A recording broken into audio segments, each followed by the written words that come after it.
Well, good evening and welcome to UW Space Place. It's the second Tuesday of the month, so tonight we have a guest speaker, and our guest speaker tonight, someone who's spoken to Space Place audiences before, is Rachel McClure, who's an astronomer in the UW Astronomy Department. She's nearly finished with a PhD and already has a job at a Weaver State University in Utah, where she's going to be an astronomer and faculty member out there. So a big success story for our program here. Rachel's really been active in a lot of outreach and things in the UW, in the astronomy department too. She ran Universe in the Park for more than one season, I suspect, and plenty of other things too. But tonight we're going to hear from Rachel on a matter that certainly touches on her expertise, but is an interesting subject in itself, the various things that stars move in various different ways. And we learn a lot of things about that. So her talk tonight is Dancing with the Stars. So join me in welcoming Rachel tonight. Hi everyone, thank you. I want to thank Jim. He's been such a support over my entire PhD, and I think this will be my last Space Place appearance likely, so it's good to be back here. Space Place is awesome. Go next door after or before or some other time if you have a chance. There's really cool stuff over there. But tonight, I'm going to be talking about Dancing with the Stars, spinning, slinging, and swinging our way across the universe. I promise there will be jiggling and wiggling and just motions of stars overall and how stars move, including how they evolve, how they interact, all of that fun stuff. So with that, I'll go ahead and make our slide a little bit more exciting because I promised a lot of glitter and I promised a lot of wiggling and a lot of jiggling. And so here, Dancing with the Stars, we'll go ahead and get started. But so as we look out at the night sky, we see beautiful kind of array of colors and just, glittering night sky.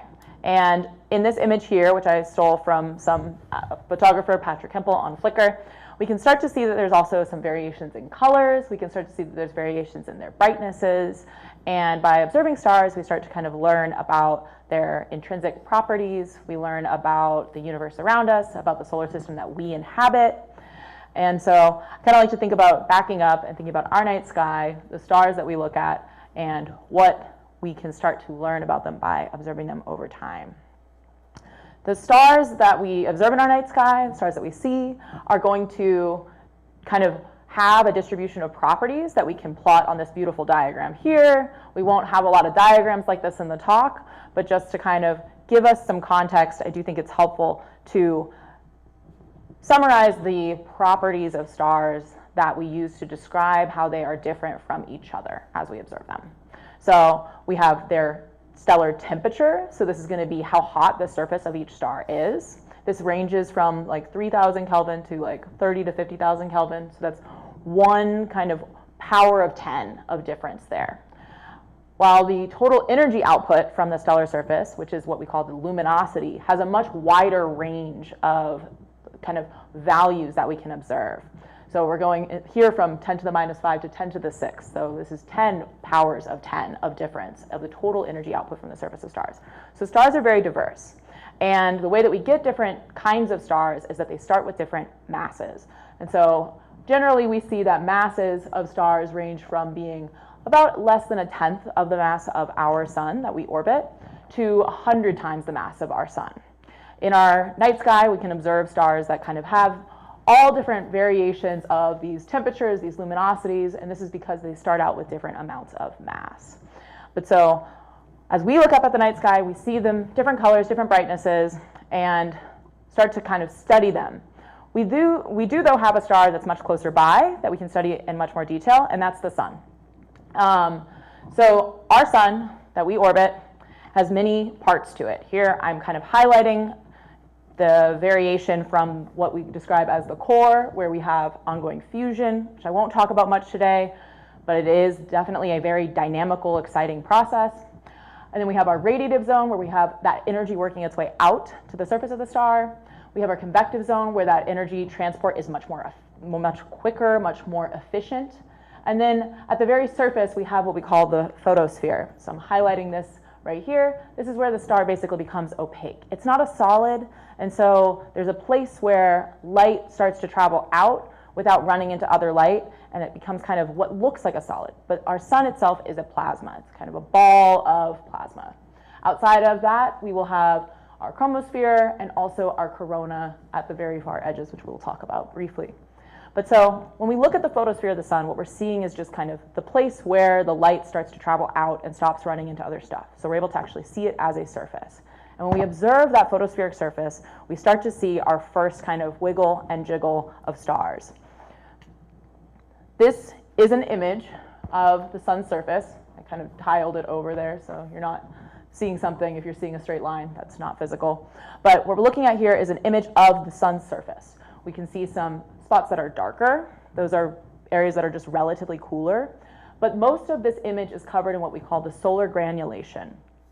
And so here I'm going to zoom in on a spot that's somewhat like this, that doesn't have a sunspot on it, does not have a lot of magnetic activity, kind of disrupting the granulation as we see it, but instead has a somewhat kind of continuous surface of these solar granules. What we see here is actually the plasma of that very surface of the convective zone, where the plasma is actually coming up and traveling down in these kind of little fountains like this. So we have sinking gas at the edges, where it is brighter in this image on the left, on your right. So where you have this sinking gas and you have it kind of coming up and reaching a peak and then kind of traveling back down. So this motion on the surface of the sun is happening in spaces that are approximately the size of whatever state you're in, as long as you're not in a really small state. So Colorado, maybe Wisconsin. And this is kind of a nice animation of what this could look like. So this plasma is coming up, it's kind of reaching a critical point and then falling back down in these lanes in between these solar granules. So our first way that stars move is going to be this plasma, the literal physical transport of energy, the motion that's happening within the stars. I did some work separating out that physical motion of the plasma as it kind of reaches a critical point and then turns over and goes back down through the edges from the background oscillations that we also see in stars. And so what I'm showing you here is an animation, which I'll start back over, of the original observations. Oh, it does start back over, okay. Of the observations of the solar surface. This is actual observations of our sun. And what you're seeing here is that they're colored by the velocity of the plasma itself as we're observing it. This observation was done with the Sunrise Balloon project, so I'll highlight this. I'll use my little fancy pointer. I have an image of the Sunrise Balloon. There's the balloon down here in the very bottom corner. Behind, unfortunately, this little pencil is the instrument.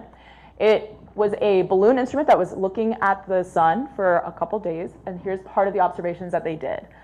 So the actual velocity of the plasma is what I'm plotting here, from kind of blackish to yellow being going away from you, and the white color is coming towards you. And so you can kind of see, going away from you in the white and coming towards you in the yellow. So you see the plasma coming towards you, going out and down and away. So I'll play that one more time. What I did in this work, which is not the topic of this talk, but I think is kind of fun to see, is separate out that plasma motion from the background oscillations that are actually just ringing through the star all the time. So here we can see these pressure modes. So these are the oscillatory modes that I'll talk a little bit more about in a second. So more of a wiggle, and the granulation itself of the plasma actually kind of reaching the solar surface and going down, out, and around in those individual granules. So I mentioned that stars oscillate. We saw that I separated out that oscillatory motion from our own sun, so some of the oscillatory motion from our own sun, from the granular flow of the plasma, kind of coming up and falling down between the individual. Ooh, it's a lot smoother on my computer. We'll give it a second. These are nice, smooth oscillations. What we're seeing here is a version, if you just squint, it might look smooth to you. But so stars basically oscillate like bells. If you've ever had a bell in your hand and kind of hit it with a fork, you can make it ring, right? The size of the bell and the shapes that are available to the air in between sets what tones you'll hear. So stars are much like that, in that they're oscillating all the time. There's energy flowing through them, and the energy actually bounces off the inside of that outer surface as well. And they oscillate in different ways. So here, this top row is showing you kind of just an oscillation out and in, and then we have different perspectives of oscillation or different kind of directions of possible oscillation and out in while the top is going up down. So you can kind of start to see that here. So these are animations that are courtesy of Professor Rich Townsend in our department, who works on solar oscillations and how the kind of wiggling and there they go. Yeah, so you started to see it for a minute there. These nice kind of oscillations. If there's kind of be, kind of 2 points out per 1 point up and down versus like much more complicated oscillations, we start to be able to resolve these in this way. So stars oscillate like bells. This is their kind of wiggle, their jiggle. They also rotate. So the initial total angular momentum from whatever cloud of gas and dust each star is forming from, most of that is conserved, or at least a lot of it. And that means that from this kind of cloud of gas and dust that we start out here with, you have a very, very wide distribution of area, and when that average motion is conserved as you kind of condense down to a much, much smaller space where you have a star, you conserve that angular momentum. And so you end up with a very quickly rotating object in the middle. You also end up with this kind of nice disk of material that's also rotating with the star, as you can see here in this nice animation that we'll come back to in a minute. But so stars rotate. Our sun rotates. The period of our sun is approximately 25 days rotation. It doesn't rotate the same at all kind of latitudes on the sun because it's not a solid. So it rotates, but the equator of the sun will rotate slightly differently than the top or the bottom. Stars rotate in general with periods that range from anywhere from 7 to 100 days. If you give a star more angular momentum at some point in its life, you can actually spin it up again if you have some exchange of material from another object or another star. And you can also have some sort of tugging and pulling between objects as they orbit and rotate together. So there's, much like when you have, I'm sure we're all giant Dancing with the Stars fans here. I personally am not, but I did grow up dancing. And so thinking about kind of the dynamical pull of a partner as you're trying to spin around together. If you've ever done the, do-si-do with a friend, you can feel that pull on each other. Gravitational forces between objects act the same way. And so you can have the rotation of a star be spun up through gravitational interactions or accreting material. You can also have it slowed down through the dynamical push and pull of the orbital and gravitational interactions of stars together. So we'll talk more about that in a little bit. But so with that, all of these stars rotate. Here's kind of our HR diagram again. Big stars that are bright and blue. Stars that are much more like the sun, which are relatively a lot smaller. They all rotate. Here's my little animation. Stars also grow, but I don't mean that they grow in maybe the sense of like a plant or they grow in the sense of a child, but rather they actually expand in size once they get out of equilibrium in their core. So while they're on this kind of main drag of the diagram of our stellar populations, they are fusing hydrogen into helium in their cores. But once that process gets a little bit out of balance, they start to run out of as much hydrogen, they actually start to expand, and kind of that lack of equilibrium leads to this expansion in the outer radius of the star. And so here we're seeing the animation of what a sun-like star will go through as it gets to later points in its life. And so we see these red giant stars throughout our own galaxy. We see them, hypothetically everywhere in the universe, definitely. And so we see stars that are very different from these bright blue or sun-like stars, but they also rotate. Stars also eventually die.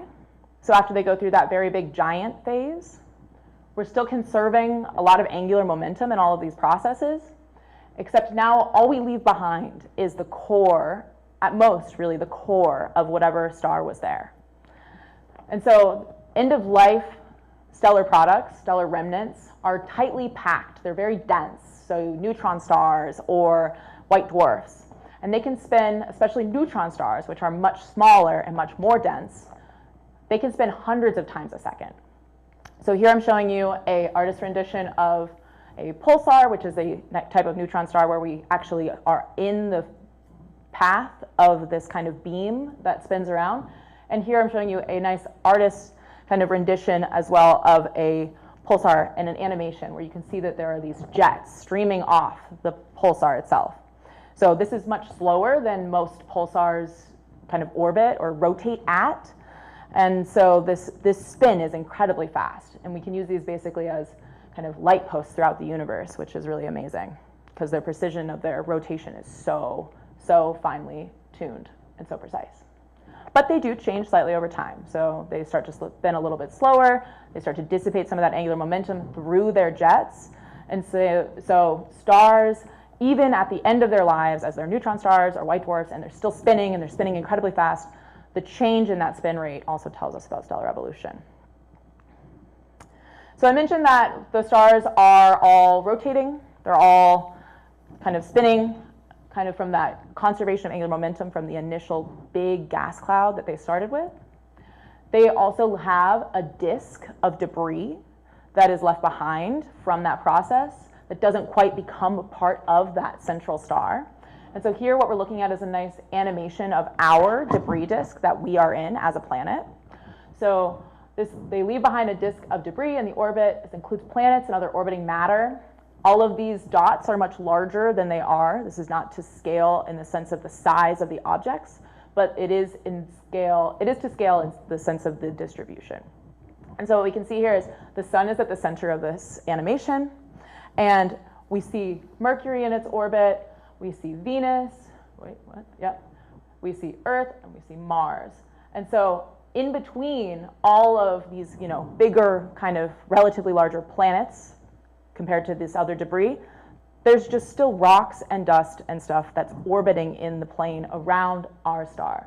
What we can see beyond that are maybe these more substantial collections of debris, including the orbits of our more substantially massive planets further out in the solar system.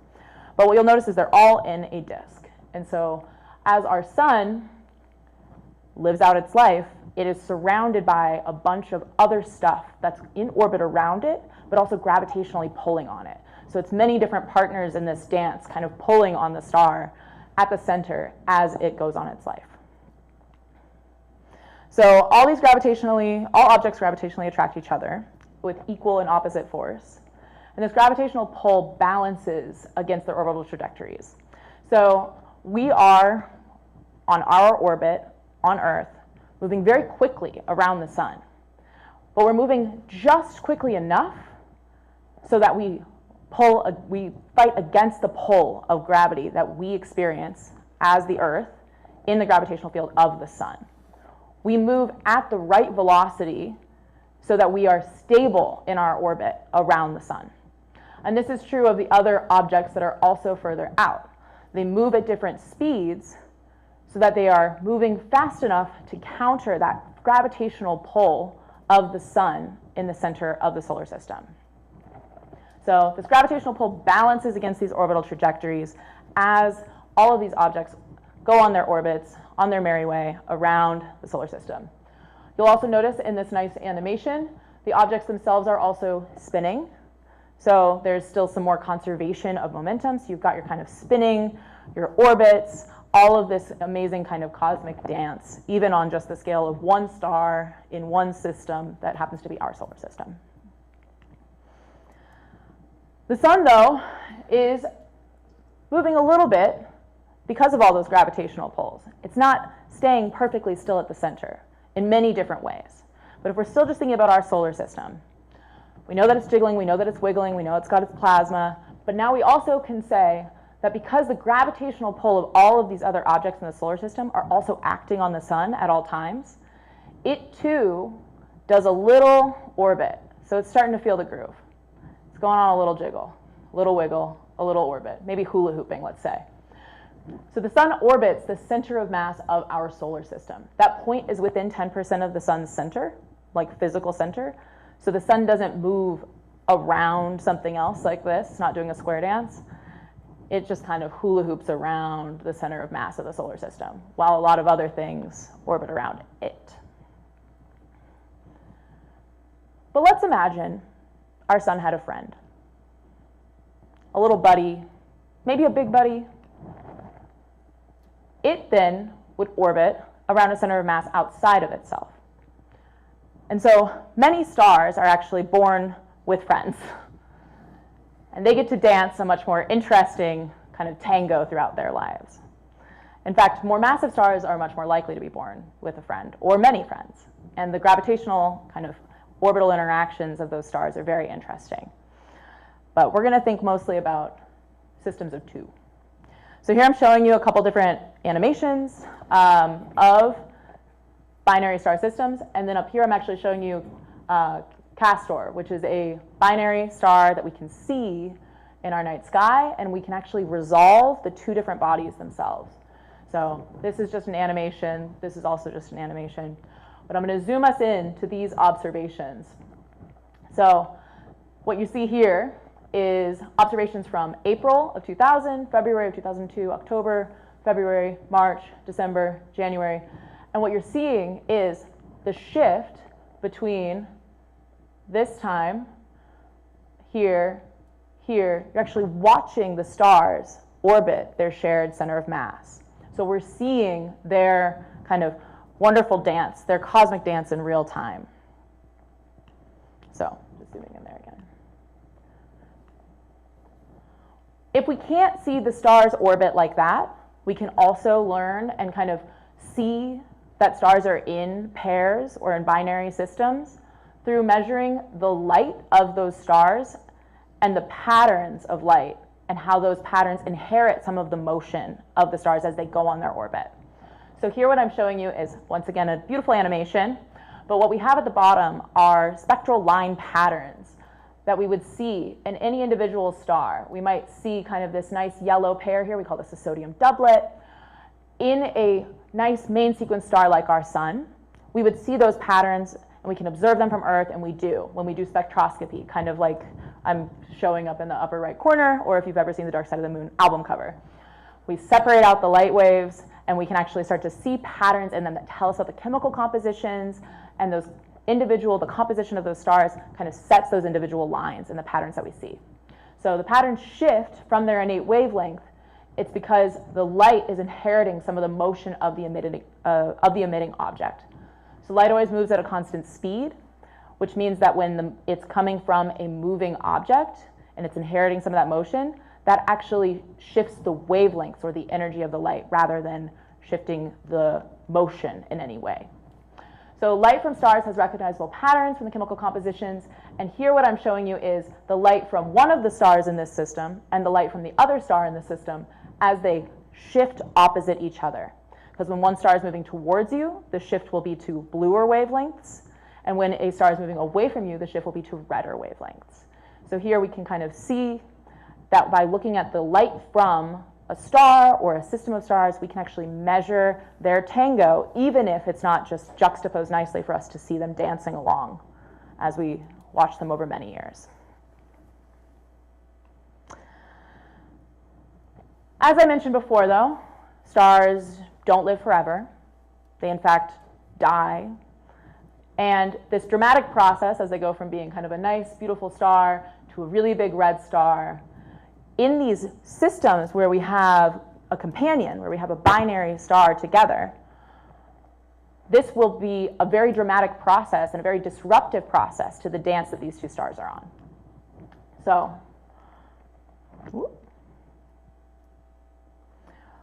if we have one star that is more massive and therefore is evolving more quickly, we can then create a beautiful animation of what will happen in this system. So that giant red star has just given off a lot of its material as it became a white dwarf. It's now dead. It leaves behind this beautiful planetary nebula. We've seen these in the night sky. If you've been lucky enough to look, you might have seen one even with your own eyes. And now our next star starts to die. It evolves, it expands, it becomes a giant, and then it dumps its material onto the white dwarf that it was orbiting with. So when you have two stars together, you can end up with some very interesting and exciting things happening. So our first dead star leaves behind its white dwarf, gives some of its material to its friend. Its friend then goes through its end-of-life stages as well. After we zoom back in, starts to expand. Here we go. It's expanding. It's getting redder. It starts to dump its material. And then the catastrophic end of life of that original first dead star, we call a type 1a supernova. And these are incredibly useful standard candle events. They help us kind of measure distances across the universe, but without the dance of those two stars, their differential kind of evolution histories, because one evolves more quickly because it has more mass, we wouldn't have this incredibly useful light post. Oh, okay, so we know stars are orbiting around their center of mass of their own system, orbiting around the shared center of mass of if they have a companion, but it's really important to now take a step back and think about where those stars are. All of these stars that we talked about, the star that we orbit, the stars that we see in our night sky, are in a galaxy. And as they orbit the center of their own galaxy, they bring their disk of material, which includes things like planets like Earth, with them. So it's better to think of all of that tango, all of that little fun dancing that we've been thinking about doing, is now happening in the context of that star going on an incredible journey around a galaxy that it inhabits as well. So in the star's frame, and now we're another star nearby watching us go on our journey with all of our little objects continuing on their orbits around. So stars move on orbits around their galactic centers, and this is what I do my PhD work on. I work on galaxies that are like the Milky Way, that are disky. There are disk stars that will orbit in kind of the same direction in a circle, but they'll go in and out of the plane. In the middle of the galaxy, we'll see bulge stars that might have more random orientations. And then you'll also have stars that are going much further out of the plane of the disk, and we call those halo stars. But they're all orbiting this center of mass of the galaxy. And most of them, if not all of them, seem to also have planets that are orbiting around them as they go on this journey too. So here's kind of an animation where you can see maybe from the top down what the rotation of a galaxy would look like over many, many billions of years. Seeing the stars on their own orbits and actually seeing those orbits interacting with each other to create structure like this central bar and these spiral arms that we see here. So I'll just kind of point that out. So the central part of the galaxy, and then what these things are here is what we call spiral arms. So my research focuses on actually using large simulations to understand and measure how orbits change over time, stars on their own individual orbits, in the kind of collective evolution of a galaxy.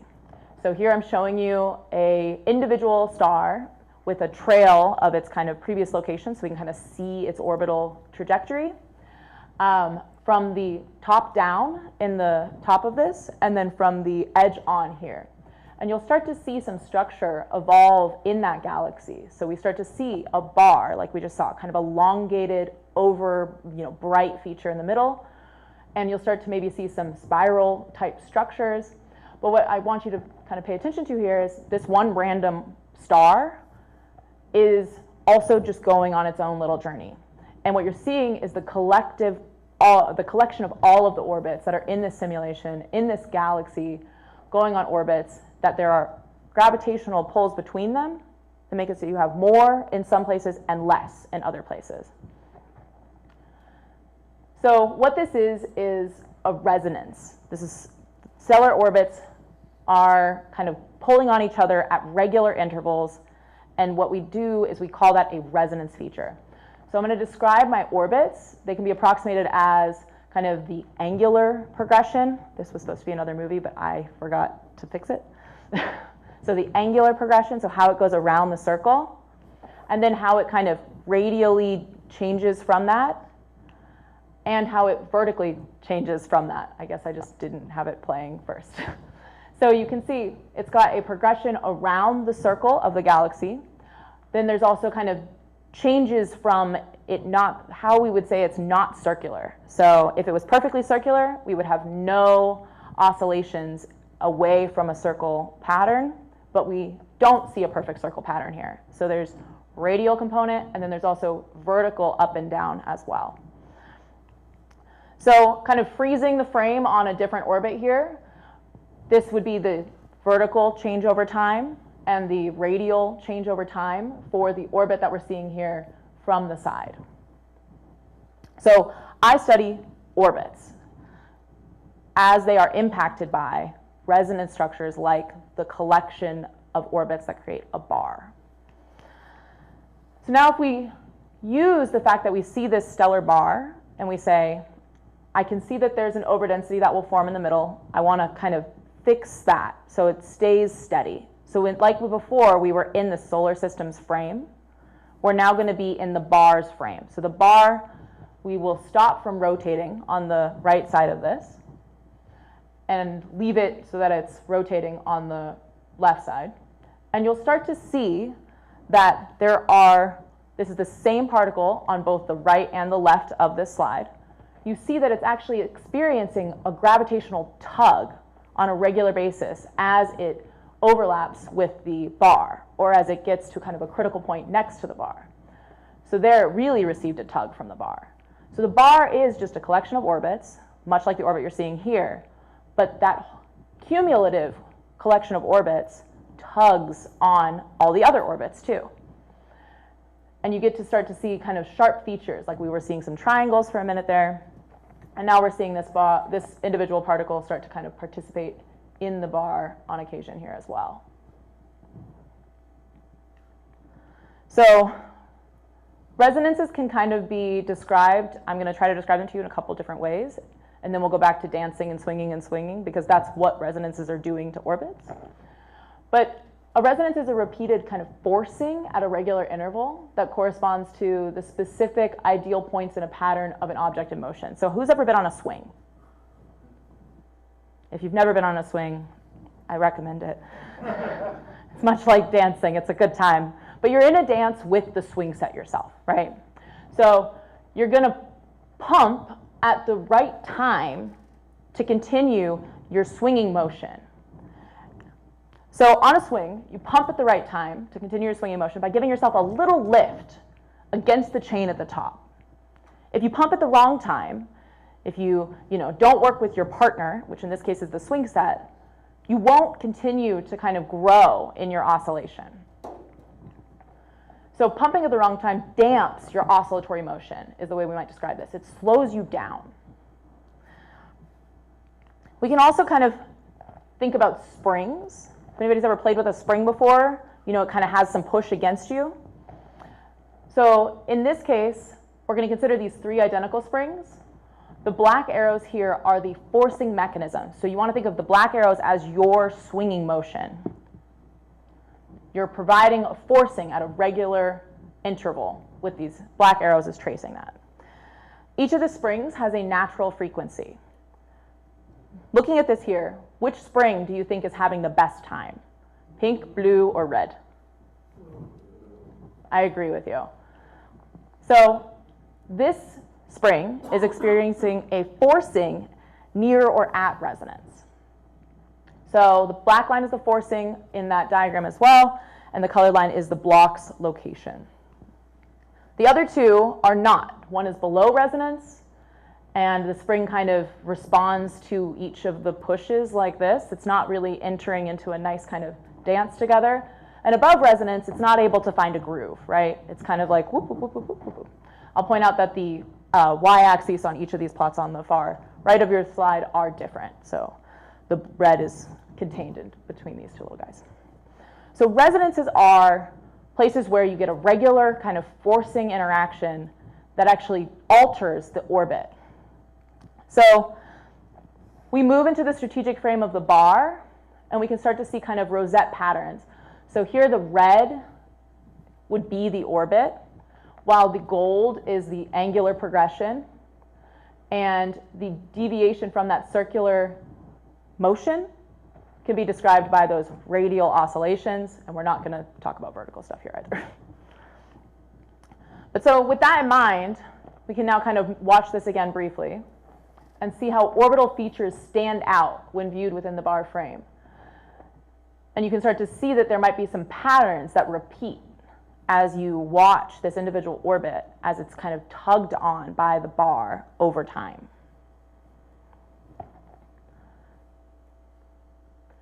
You can also start to see some sort of nice patterns. So here we're just seeing kind of an up and down, but we start to see the triangle, and this is kind of a square. I'm just going to really highlight this guy over here. From the top down, we can really see these nice resonance patterns, nice triangle. So it's getting a forcing at a regular interval as it goes on its progression in the frame of the bar. These patterns are not very easy to see when we watch it out of the frame of the bar. So I'm not going to talk much about my research in this talk, but I do want to show you what kind of selecting on ratios of those frequencies can give us. It can give us really nice, clean populations of stars. Here I'm showing you ones that are, this oval outline is the bar in my galaxy simulations. We can see that we have nice bar supporting orbits, and then some that have a very nice kind of 2 oscillations in the vertical direction to 1 azimuthal period in these banana orbits. And so I specifically have studied this in the context of variations in the bulge fraction. So those are bars, these are bulges. Some have both bars and bulges in these images of galaxies. And this is what my simulation suite looks like, just so people kind of get a nice little, one more fun little video here of some research. Going from left to right, we're seeing the simulation that has no bulge at all, no central classical kind of random motion dominated bulge, all the way over to one that has a very significant classical bulge component to start. So I'm not going to do this for too long because it's also very unhappy. But we do see some vertical structure evolving as well. So going back to how stars move, so now we know that stars are kind of pulled through their gravitational interactions together. They're also pulled and kind of tugged on gravitationally, forced through the collections of orbits that form, and how that kind of impacts orbits that aren't maybe necessarily a part of that collection of orbits as well. And then we also want to think about galaxies that are very different from the disky galaxies that we inhabit in the Milky Way, and these are called elliptical galaxies. So these galaxies have stars that are not in a nice plane of orbit, but instead orbit in kind of random directions. In the same way, elliptical galaxies especially, but all galaxies are in groups of galaxies. And when we look at the motions of those galaxies themselves, they're also pretty randomly kind of oriented and gravitationally interacting with each other. So these galaxies are gravitationally interacting too. Every video I'm showing you here is an animation. Galaxies don't move on timescales that we are able to very easily observe or take videos of like this. Instead, we get snapshots. But what I'm showing you in the bottom left is a animation from a collaborator and friend who's given a talk here before, I think, hopefully, Scott Lucchini, who's now at Harvard. And he was showing the kind of collision of our nearby neighbor LMC, Large and Small Magellanic Clouds, which are galaxies you can see from the southern hemisphere, small nearby galaxies. Here's another kind of animation of a similar set of galaxies. And then on the far right, you're seeing a halo, so a dark matter halo, a central galaxy that's very massive with kind of accreting nearby galaxies. So these are over very long time scales, each of these videos. But the stars are far enough apart when galaxies collide that they pass by mostly undisturbed. And the gas and the denser regions of the galaxies, though, will be disrupted. So you get star formation because you create new regions where there's a lot of stars and gas and dust clumping together. And you also kind of deplete the gas in that way. So galaxies gravitationally interact, and their dance is beautiful. There's incredible images of these dynamical kind of tails, tidal tails that we leave behind when galaxies slam into each other. We're gravitationally bound to our nearby galaxies in the same way that Earth is orbiting around the central star that we orbit around, our sun. Galaxies themselves also gravitationally orbit around each other and pull on each other. And so our nearby neighbor galaxy of the LMC, which I just mentioned, the Large Magellanic Cloud, is on this plot. And then we go out to M31, our nearest neighbor, who's pretty similar to us, and we're on a collision course very far in the future. We're kind of slowly pulling on each other from far away. Us, Milky Way, and M31 are a part of a cluster called the Virgo cluster, which is a part of a much larger structure called the Coma cluster. And so we can kind of see this in another way here. This is M33 and M31. This is, again, an artist rendition with some of our other nearby satellite galaxies that are dancing around us on their own little orbits, all full of stars, which all have planets. And these nearby neighbor galaxies that we are also gravitationally kind of interacting with. Here we're able to kind of zoom out and look at where our group of galaxies are with respect to the kind of broader perspective of our universe. We're able to measure properties and kind of image galaxies much further away than our local group, but the ones that we are kind of in a dynamic dance with, in a gravitational tango with, are primarily going to be Triangulum and Andromeda and each of their satellites as well. Here is kind of a flyby, a fly-through of actual images of galaxies that are further away from than our local group. So this is a visualized fly-through of the nearby universe from the Sears JWST observations. So JWST is a telescope that launched a couple years ago and has been taking incredible observations of galaxies with well-constrained physical distances. So we're actually starting at our galaxy and kind of going out through this field, passing by galaxies that are closer by. You can see that some of them are close to each other as well. You can see that they're maybe bound together as they go on their dance through time, and the stars kind of orbit their own galaxies, and those galaxies orbit each other.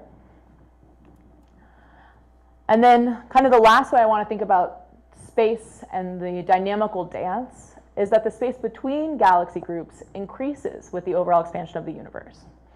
So we're really getting to these incredibly kind of incomprehensibly large scales of dynamical interactions and what's happening in addition to that. The galaxies are pulling on each other, they're going on their little dance, but they're also in space, in the universe, and the universe itself is expanding. But it's really the space between these groups of galaxies that increases with the overall expansion of the universe. So here this grid is intended to kind of show that this galaxy gets further away from this galaxy as the space itself expands. Here's another nice kind of animation sort of this process. You kind of see these galaxy groups moving apart. So with that, I will take questions for Dancing with the Stars, and if anybody's here for extra credit for my class, which I think there's only one of you, you can just scan the QR code. Thank you, Rachel. Yeah.